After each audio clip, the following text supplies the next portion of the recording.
theory that there is some paradox, there's some irony in self-identifying gender pronouns that actually brings some sort of perhaps negative attention in the process. So, for example, if someone says, I don't want to be labeled, well, there's a label for that, right? So here's what brought this to my attention. A couple of weeks ago, I was at a Starbucks in a different town, a brand new Starbucks. I was there with one of my nieces, who's 18. And on the wall at this new Starbucks, they had Polaroids of all of the baristas there at that Starbucks. I'd say overall maybe like 18. So I had the person in the picture, their name and their gender pronouns. So some of them were quite predictable based on what you look at a picture. Others were not. Okay, so there was plenty of what I'd say are the more popular. This person looks like they match their gender pronouns, and there's others not. Okay?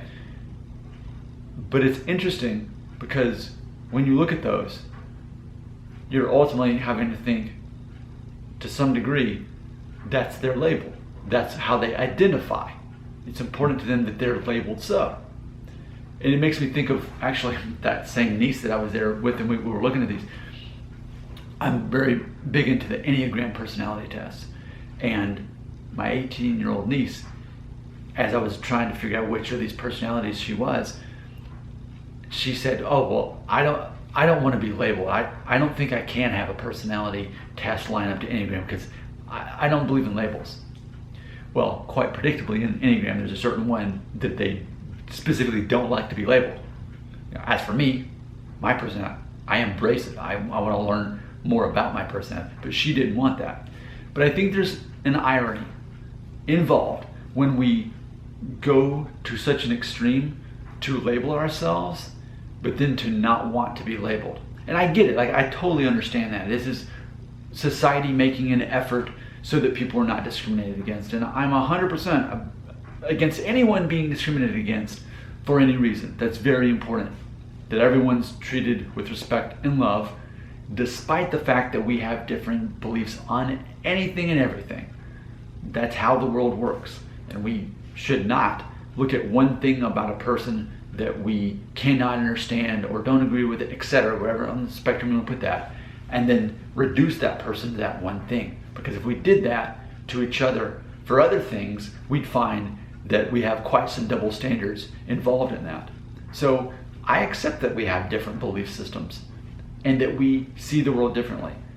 We shouldn't discriminate against people, but ultimately, could it be possible that in an effort to not be labeled, it has some sort of backfire effect? I'll give one more example. In HR, like here in the United States, we are given opportunities to self-identify our race and ethnicity. The government is really big into keeping up with that. Employers are as well, because they want to make sure they're providing equal opportunities to those with minorities. Now, I will be very specific, who identify as being a minority, so that you give minorities an equal opportunity by choosing them over the majority if the minority is equally qualified. That's the concept behind it. And just for the record, I identify as Hispanic because that's one of the boxes on there. I'm over half Hispanic. I identify as that. You think, well, this guy just looks like another white guy. Well, that's how I identify. I'm not going to choose a box that says white, not Hispanic. That's what it says next to it. They make you choose one. I've taken a DNA test and proven I'm over half Hispanic. That's what I checked. But it's that same concept that some people would think, well, that seems like it's almost discriminating against people with minorities because they're having to self-identify and constantly remind people that they're a minority in order to be chosen. So not a perfect system, never will be, but I think it's an interesting conversation because there are certain people who are tired of being labeled. So if you are tired of being labeled and people not understanding that, what do? You choose a label. As for me, I'm not worried about my label, but it's easy for me to say that because I'm not in the minority. Closing thought, here's what it makes me think of. One of my favorite movies, I've seen it in the theater when it first came out, I've seen it countless times since, but Miss Doubtfire. And one of my favorite lines always was when the son realized his father was actually a woman, or actually dressed up as a woman, but actually a man, and he sees him peeing, and he runs out and says to his sister, he's a she, she's a she, he's a she. And I feel like that's where we're at right now. I even wonder if that movie's gonna get canceled in itself, but that's where we're at. Okay, so if someone identifies as something beyond what we traditionally know as male and female, then they need to, the concept is they either need to identify, well, that's dangerous right there if we say they need to identify, but they can choose to identify. But in having an opportunity to choose to identify, maybe they would feel more pressure to do that, and maybe they just don't want to identify at all. I think that's a little bit of a paradox too. That in essence, and to some degree, people are being forced to decide.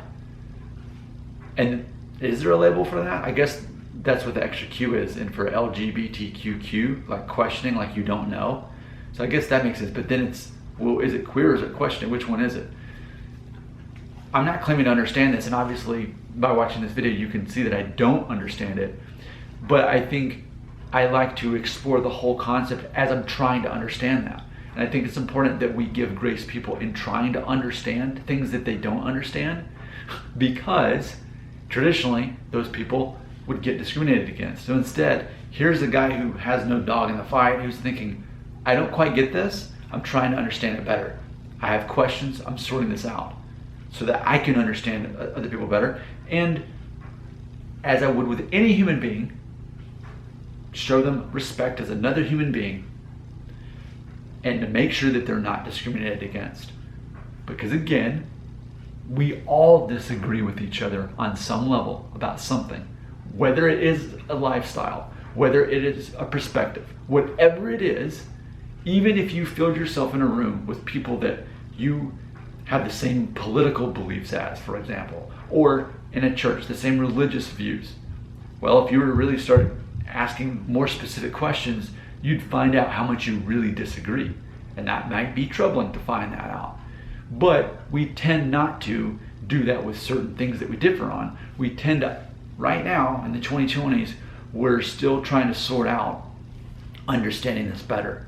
And what I believe is there should be grace for people to ask questions who are honestly trying to understand, not to make fun of that, but to say, this sounds confusing, help me understand it. So that's what I'm gonna do. I'm gonna leave room right there in the comment section. If you can help me understand this, as far as my theory, that by basically putting people in a situation where they're supposed to identify, especially if they don't want a label, you're sort of forcing them into that. And is that sort of a paradox? Could that backfire at all? Just help me understand. I'm asking you to treat me with grace as I am doing my best to treat people with grace as I'm understanding how this works. Your comment belongs right here.